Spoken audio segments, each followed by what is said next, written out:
Hello everyone and welcome back to doctor Madiya Bhayani. आज की video बहुत ही इंटरेस्टिंग होने वाली है, इसके लिए इस वीडियो को पूरा जरूर देखिएगा। आज हम बात करने वाले हैं रोजमेरी एरोसोल के बारे में। अब आई एम श्योर आपने ये नाम पहली दफा सुना होगा, लेकिन इसके बारे में मैं आपको हर एक डिटेल दूंगी। आपने मेरे ही चैनल पे रोजमेरी की बहुत सारी रेमेडी देखी है, लेकिन ये एक यूनिक रेमेडी है जिसके बारे में आज हम डिटेल में जानने वाले हैं। आज की वीडियो को हमने 5 पार्ट में डिवाइड किया है। पहले पार्ट में हम बताएंगे कि रोजमेरी एरोसोल रोजमेरी वाटर या रोजमेरी स्प्रे से किस तरीके से डिफर करता है, क्या फर्क है रोजमेरी एरोसोल में और रोजमेरी स्प्रे वाटर में। दूसरा हम डिस्कस करेंगे कि ऐसी क्या बात है इस रोजमेरी एरोसोल में और क्या वाकई में ये काम करता है कि नहीं, हम साइंटिफिकली इसके बारे में बात करने वाले हैं। तीसरा हम डिस्कस करेंगे कि इसे कौन कौन लोग अप्लाई कर सकते हैं, क्या इसके नेगेटिव इंपैक्ट हो सकते हैं और क्या इसके पॉजिटिव इंपैक्ट हो सकते हैं। चौथा हम बात करने वाले हैं कि इसको बनाने का प्रॉपर ऑथेंटिक वे क्या है, बिल्कुल ऑथेंटिक रिलायबल वे आपको बताने वाली हूँ जो आप घर बैठ के बना सकते हैं। और पांचवा हम डिस्कस करेंगे कि इसको लगाने का प्रॉपर तरीका क्या है। तो without wasting any time let's dive into the video. Rosemary aerosol एक बहुत ही कन्वीनियंट और यूजर फ्रेंडली रेमेडी है जिसको आप अपने बालों में लगाएंगे, और इसमें जो आप एक्सट्रैक्ट करते हैं ना रोजमेरी का, वो सिर्फ उसकी मिस्ट यानी उसकी भाप एक्सट्रैक्ट करते हैं। जो नॉर्मल रोजमेरी वाटर हम बनाते हैं उसमें हम क्या करते थे, रोजमेरी लीव्स को लेते थे और पानी में बॉईल कर लेते थे। इसमें ऐसा हमको नहीं करना। इसमें हमें खाली रोजमेरी का जो वाटर है ना उसकी भाप को कलेक्ट करना है, उसकी स्टीम यानी मिस्ट को कलेक्ट करना है, उससे हम रोजमेरी एरोसोल बनाएंगे। अब इसका फायदा ये होता है कि जितने भी एक्टिव इंग्रेडिएंट है ना, जब ये एरोसोल आपके स्कैल्प पे जाता है तो आपके स्कैल्प पे इवनली यानी बिल्कुल बराबर बराबर डिस्ट्रीब्यूट होता है, तो वो एक्टिव इंग्रेडिएंट आपके स्कैल्प पे पूरा जाकर असर दिखाते हैं। रोजमेरी वाटर का क्या है, आप जहां लगाते हैं वहीं पे जाके इफेक्ट दिखाता है, लेकिन एरोसोल में ये फर्क है कि उसकी भाप जो होती है ना वो सारे एक्टिव इंग्रेडिएंट्स अपने अंदर ले लेती है और वही जाके आपके स्कैल्प में जाकर पूरे इक्वल जगह पे समाती है। ये बहुत ही इजी है बनाना, बहुत ही कन्वीनियंट है और इसको लगाना भी बहुत आसान है। इसको लगाने के बाद कोई भी मैस नहीं होगा, आपको चिपचिपापन भी नहीं होगा। अब आप चाहें तो इसको या तो सुबह लगा सकते हैं जब आप अपना दिन स्टार्ट कर रहे हैं, काम पे जा रहे हैं, ऑफिस जा रहे हैं, या चाहे तो आप इसको शाम में या रात में लगा सकते हैं जब दिन भर से आप थक चुके हैं और आप सोने की तैयारी कर रहे हैं। इसको दिन में आप किसी भी टाइम पे लगा सकते हैं। इसको लगाने के बाद आपको हेयर वॉश भी नहीं करना, क्योंकि ये सिर्फ हमने उसकी मिस्ट यानी एरोसोल ही लिए हैं। अब बात कर लेते हैं कि रोजमेरी पे ही हम क्यों इतना ध्यान देते हैं। रोजमेरी पे इसलिए हम ध्यान देते हैं क्योंकि पहला तो रोजमेरी आपके स्कैल्प में जाकर उसकी ब्लड सर्कुलेशन को बढ़ाता है। अब जो भी चीज आपको जिंदा रखनी है वहां पे आपको ब्लड तो देना ही है, इसीलिए स्कैल्प में जितनी आपकी ब्लड सर्कुलेशन बढ़ेगी उतने ही आपके हेयर फॉलिकल्स बढ़ेंगे, और जितने हेयर फॉलिकल्स बढ़ेंगे उसमें से बाल उतने ही निकलेंगे। तो ये तो बहुत सिंपल बात है, आसान सी बात है समझना, जो कि आप समझ गए होंगे। दूसरी बात यह है कि काफी लोगों को जेनेटिक हेयर लॉस होता है, यानी उनके खानदान में हेयर लॉस चलता आ रहा होता है, स्पेशली मेल और फीमेल पैटर्न बाल्डनेस बहुत कॉमन है आजकल के दौर में। यंगस्टर्स यानी जवान से जवान तक के लोगों को भी ये होता आ रहा है। ये रोजमेरी उनमें भी बहुत कारआमद साबित होता है। ये जो जेनेटिक हेयर लॉस होता है ना, उसका सबसे बड़ा रीजन पता है क्या है, एक हार्मोन जिसका नाम है डीएचटी। अब इस डीएचटी को रोकना है तो उसके लिए जो चीज आपको चाहिए ना, अगर आप हर्बल यानी नेचुरल चीज की बात करें तो जो डीएचटी को रोकता है वो सबसे बड़ी नेचुरल चीज है रोजमेरी। इसके लिए रोजमेरी आपके जेनेटिक हेयर लॉस को भी क्योर कर सकता है, बस शर्त है कि आप इसको सही तरीके से बनाएं और सही तरीके से अप्लाई करें। साथ ही साथ आपने सुना है हल्दी एक एंटीसेप्टिक होती है। हमें कहीं भी चोट लगती है हम सबसे पहले क्या लगाते हैं, हमारी नानी दादी के जमाने से आप सुनते आ रहे हैं कि हल्दी लगाओ फौरन से ठीक हो जाएगा, क्योंकि वो एक नेचुरल एंटीसेप्टिक है। इसी तरीके से ये रोजमेरी भी एक नेचुरल एंटीसेप्टिक है। ये आपके स्कैल्प पे जाकर आपकी इचनेस को खत्म करता है, ड्राइनेस को खत्म करता है, डैंड्रफ को भी खत्म करता है। अब आता है पॉइंट नंबर 3 जो कि बहुत इंपॉर्टेंट है कि इससे कौन कौन लोग अप्लाई कर सकते हैं। तो इस रोजमेरी एरोसोल को वो लोग अप्लाई करेंगे जिनको जेनेटिक हेयर लॉस है, जिनकी फैमिली में ये हेयर लॉस चलते आ रहा है। तो नंबर 1 तो इससे वो लोग अप्लाई करेंगे। नंबर 2 से वो लोग अप्लाई करेंगे जिनको पोस्टपार्टम हेयर लॉस है, यानी उनकी डिलीवरी हुई है, अभी उनको बेबी हुआ है और उसके कुछ महीने बाद ही उनको हेयर लॉस स्टार्ट हो गया है, तो वो लोग भी इसको अप्लाई करेंगे। इसके अलावा थर्ड वो लोग अप्लाई करेंगे जिनको stress induce induce hair loss है, यानी जिनको स्ट्रेस की वजह से जिनके बाल झड़ रहे हैं और बहुत बुरी और शदीद तरीके से झड़ रहे हैं। चौथा इसे वो लोग अप्लाई करेंगे जो कि चाहते हैं कि उनके बालों की ग्रोथ ज्यादा हो, उनका हेयर फॉल कम हो जाए, उनके बालों की जनरल हेल्थ बहुत अच्छी हो जाए। काफी लोगों की ख्वाहिश होती है कि बाल बहुत लंबे, घने, मोटे, लचीले, शाइनी, लशियस लुकिंग हो, तो वो लोग भी इसको अप्लाई कर सकते हैं। अब इसमें आदमी और औरतों की कोई भी डिमार्केशन नहीं है, इसको आदमी भी अप्लाई कर सकते हैं, औरत भी अप्लाई कर सकती है, मेल्स फीमेल्स इक्वली अप्लाई कर सकते हैं। स्पेशली जिनको पैटर्न बालनेस होता है ना, चाहे वो मेल पैटर्न हो या फीमेल पैटर्न हो, वो तो इसको जरूर अप्लाई करके देखेंगे। अब आता है हमारा स्टेप 4 के इसको बनाने का ऑथेंटिक वे क्या है। मैं ऑथेंटिक वे इसलिए ज्यादा ध्यान दे रही हूँ कि आपको बहुत सारी वीडियोस मिल जाएंगी यूट्यूब पे जो कि ऐसा तरीका बताती है कि बस विनेगर में मिलाओ रोजमेरी को, रेडी हो गया। इस तरीके से एरोसोल नहीं बनता। एरोसोल का मेन काम ही यह है कि उसकी भाप, मिस्ट यानी उसके एरोसोल को हमको कलेक्ट करना है। तो आप चल के देखें इसकी ऑथेंटिक रेमेडी, और without wasting any time let's dive into the remedy. इस रोजमेरी एरोसोल को बनाने के लिए सबसे पहले हमें एक अदद बड़ा सा पैन चाहिए। अब इस बड़े से पैन में हम रख देंगे छोटे छोटे कंटेनर। इसको रखने का मकसद ये है कि ये एक सपोर्ट प्रोवाइड करेगा। अब इस सपोर्ट पे हमें रखना होगा अपना बोल, और ये बोल इतना होना चाहिए कि आसानी से इस पैन में आ जाए, समा जाए। अब इसी पैन में हम अपना एरोसोल जमा करने वाले हैं। तो ये मैंने आपको दिखाने के लिए इसमें फिट किया था कि हाँ ये सेट हो जाएगा। अगर ये छोटे छोटे पॉट्स आपको सही नहीं लगते तो आप बड़ी कटोरियां भी रख सकते हैं। बेसिकली इसको सिर्फ सपोर्ट देना है।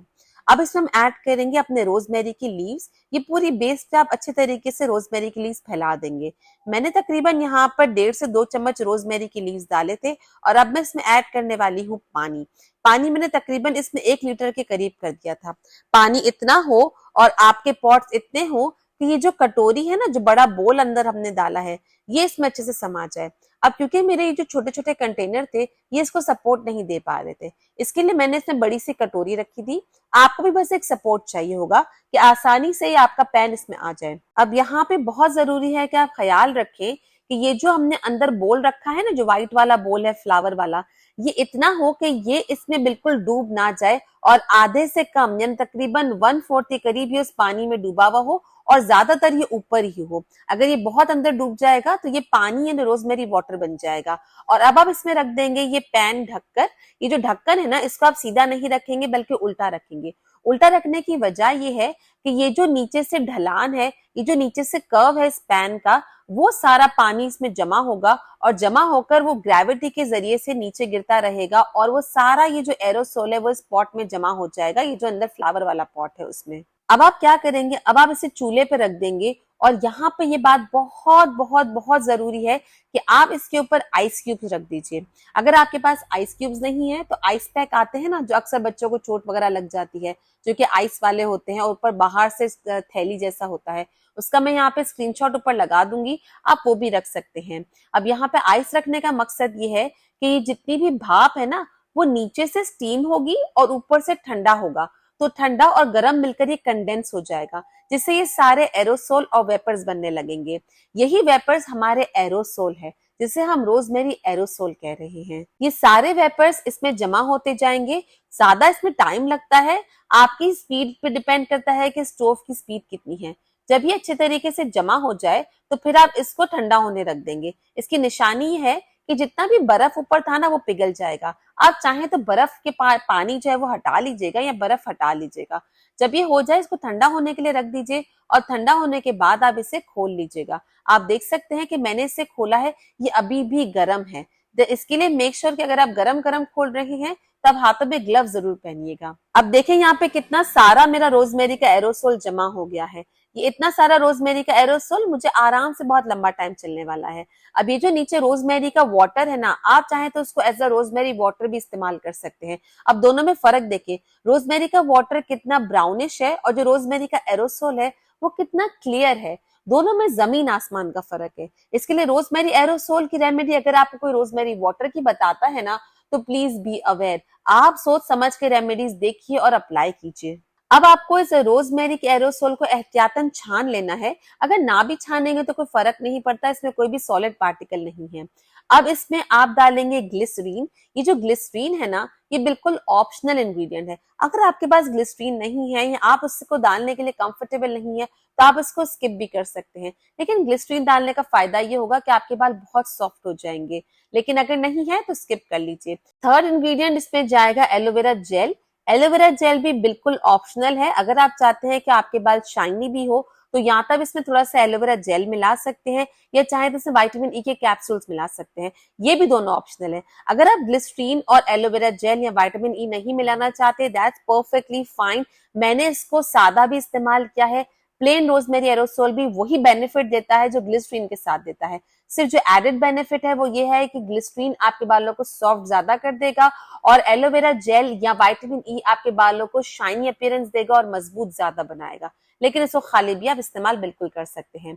अब इसको एक अदद ग्लास के कंटेनर में डाल लेना है और इसी तरीके से इसको एयरटाइट कंटेनर में डालकर आपको स्टोर कर लेना है। इसको आप चाहें तो तकरीबन 1 हफ्ते तक स्टोर कर सकते हैं और 1 हफ्ते से ऊपर अगर आप चाहें तो उसको फ्रिज में रख सकते हैं। फ्रिज में रखने से ये आराम से 1 महीना भी चल जाएगा, बिल्कुल भी खराब नहीं होगा।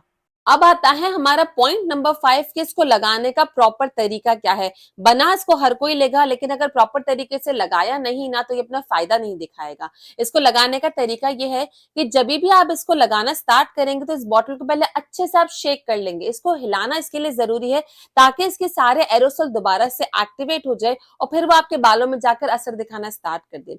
शेक करने के बाद अब अपने स्कैल्प पे इसको इवनली डिस्ट्रीब्यूट करेंगे। इवनली से मुराद आप इसको पूरे स्कैल्प पे इक्वल इक्वल लगाएंगे। ऐसा नहीं कि कहीं ज्यादा लगाया कहीं कम लगाया, इस तरीके से नहीं। जहां पे बाल नहीं है वहां पे भी लगाएंगे, जहां पे बाल है वहां पे भी लगाएंगे। और आप चाहें तो अपने घड़ी में अलार्म लगा लें, टाइमर लगा लें। आपको सिर्फ 1.5 मिनट तक अपने स्कैल्प पे मसाज करनी है। ये फिंगर टिप्स की मदद से हल्के हल्के सर्कुलर मोशन में मसाज करनी है। 1.5 मिनट तक आप इसको हल्के जेंटल मसाज करेंगे, उसके ऊपर मसाज नहीं करनी। और फिर आप इसको चाहें तो लीव इन भी रख सकते हैं। लीव इन मतलब कि आप इसको लगा के भी रख सकते हैं। इस एरोसोल की खूबसूरती ये है, खासियत ये है कि इसको लगाने के बाद ना ही आपको कोई चिपचिपापन होगा, ना ही आपको हेयर फॉल होगा। काफी लोगों की शिकायत होती है कि रोजमेरी वाटर लगाने के बाद उनके बाल ड्राई हो जाते, स्टिकी हो जाते, उनको इचिंग होने लगती है और फिर उनको हेयर वॉश करना पड़ता है। एरोसोल के बाद आपको ऐसा कुछ भी नहीं होगा, ये गारंटी मेरी है, मैं आपको शर्त देती हूँ, क्योंकि ये सिर्फ भाप है उसकी। इसमें रोजमेरी हम वाटर बनाते हैं ना, ये वैसा नहीं है, ये टोटली डिफरेंट है। सिर्फ हमने इसकी भाप को इस्तेमाल किया है। इसके लिए आपके बाल बिल्कुल भी चिपचिपे नहीं होंगे। अब आती है बोनस टिप की बारी। अब क्योंकि आप डॉक्टर मदिया भायानी की वीडियो में हैं, तो इसके लिए हर वीडियो की तरह मैं इस वीडियो में भी आपको एक होलिस्टिक अप्रोच बताती हूँ। आप चाहें तो हफ्ते में 1 से 2 दिन आप हेयर ऑयलिंग कर सकते हैं। हेयर ऑयल भी आप चाहें तो रोजमेरी का इस्तेमाल कर सकते हैं। अगर आप 2 दिन हेयर ऑयलिंग कर रहे हैं तो बढ़िया है। अगर 1 दिन हेयर ऑयलिंग कर रहे हैं तो दूसरा जो 1 दिन होगा उस दिन आप हेयर सीरम लगा सकते हैं। अब ये हेयर सीरम भी आप चाहें तो रोजमेरी का हेयर सीरम लगा सकते हैं।